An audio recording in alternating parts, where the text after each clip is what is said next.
Women Who Run with the Wolves by Clarissa Pinkola-Estes, Blood Scent.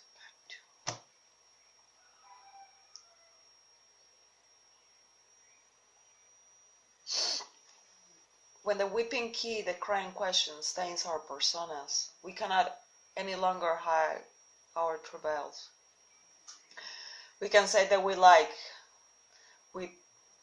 can say what we like, present the most smiling facade, but once we have seen the shocking truth of the killing room, we can no longer pretend that it doesn't exist. And seeing the truth causes us to bleed energy even more. It is painful. It is artery cutting. We must try to immediately correct this terrible state. So in its fairy tale, the key also acts as container. It contains the blood, which is the memory of what once has seen and now knows. For women, the key always symbolizes entrée to a mystery or into knowledge. In other fairy tales, the symbolic key is often represented by words such as open sesame, which Alibaba shouts to a rock mountain, causing the entire mountain to rumble and crack open so he can pass through. In a more picturesque manner, at Disney Studios, the fairy godmother in Cinderella chortles. Bitty Bottity Boo, and pumpkins turn into carriages and mice into coachmen. And the illusion mystery is the key was hidden on the tongue, meaning the crux of the thing, the clue, the trace, could be found in a special set of words or key questions. And the words women need in most situations, similar to the one described in Book B, are what stands behind, what is not as it appears. What do I know deep in my awareness that I wish I didn't know? What of me has been killed or lies dying? Any and all of these keys. And if a woman has been leading a half-dead life, the answers of these 4 questions are very likely to come up with blood of them. The killing aspect of the psyche, part of whose job it is to see that no consciousness, of course, will continue to assert itself from time to time and twist off or poison any growth. It is its nature, it is its job. So, in a positive sense, it is only the insistent blood on this key which causes the psyche to hold on to what it has seen. You see, there is a natural censoring of all negative and painful events that occur in our life. The censoring ego most certainly wishes to forget it ever saw the room, ever saw the kidnappers. This is why Bluebeard's wife attempts to score the key with horsehair. She tries everything she knows, all the remedies for lacerations and deep wounds for women's folk medicine, cobwebs, ash, and fire, all associated with the weaving of life and death by the fates. But not only does she fail to cauterize the key, neither she end this process by pretending it is not occurring. She cannot stop the tiny key from weeping blood. Paradoxically, as her whole life is dying, and even the best remedies will not hide that fact, she is awake to her blood loss, and therefore just beginning to live. The formerly naive woman must face what has occurred. Bluebeard's killing of all his curious wife is the killing of the creative feminine, the potential that develops all manner of new and interesting life. The predator is particularly aggressive in ambushing woman's wildish nature. At the very least, it seeks to scorn, and at the most to sever a woman's connection of her own insights, inspiration, follow through, and more. Another woman I work with, an intelligent and gifted woman, told me of her grandmother who lived in the Midwest. Her grandmother's idea of a really good time was to board the train to Chicago and wear a big hat, walk down Michigan Avenue looking in all the shop windows and being an elegant lady. By hook or by crook or by fate, she married a farmer. They moved out into the midst of the wetlands, and she began to root away in the elegant little farmhouse that was just the right size, with all the right children and all the right husband.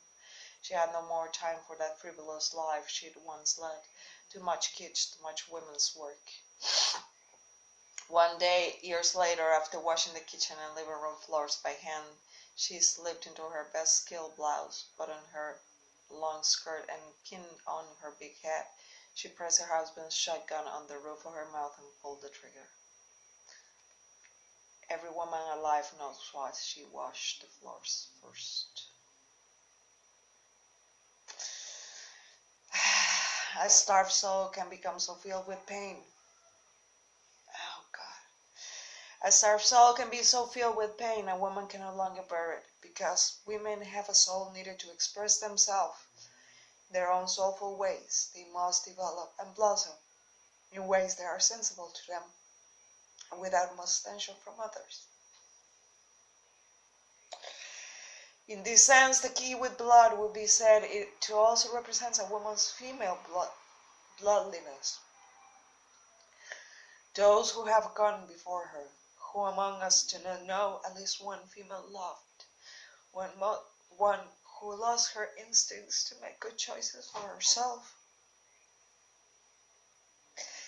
and was forced, therefore, to live a marginal life, or worse, perhaps you yourself are that woman.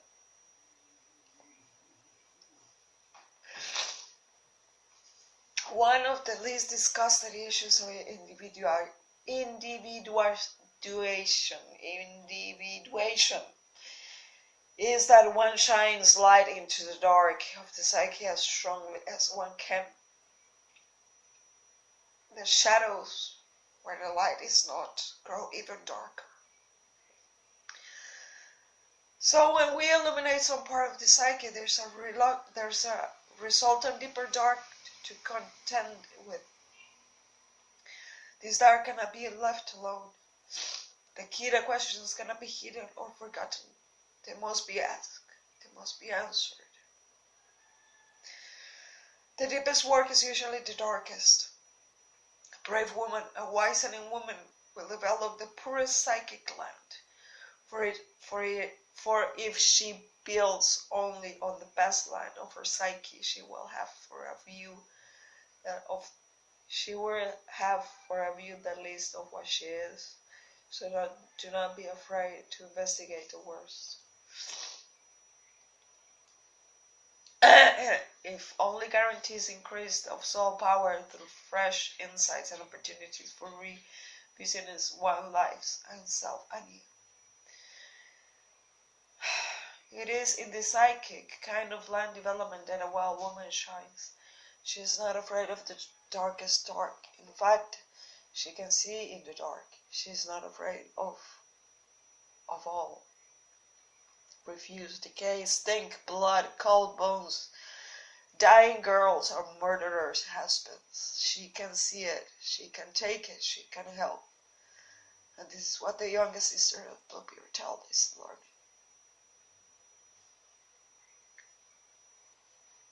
The skeletons in the chamber represent, in the most positive light, the indestructible force of the feminine. Archetypically, bones represent that which can never be destroyed. The stories of bones are essentially about something in the psyche that is difficult to destroy. The only thing that we possess that is difficult to destroy is our soul. When we talk about the feminine essence, we're really talking about the feminine soul. When we talk about the body scattered in the cellar, we're saying something has happened to the soul force, and yet, even though its outer vitality has been taken away, even though life has essentially been wrung out of it, it has not been destroyed utterly. It can come back to life.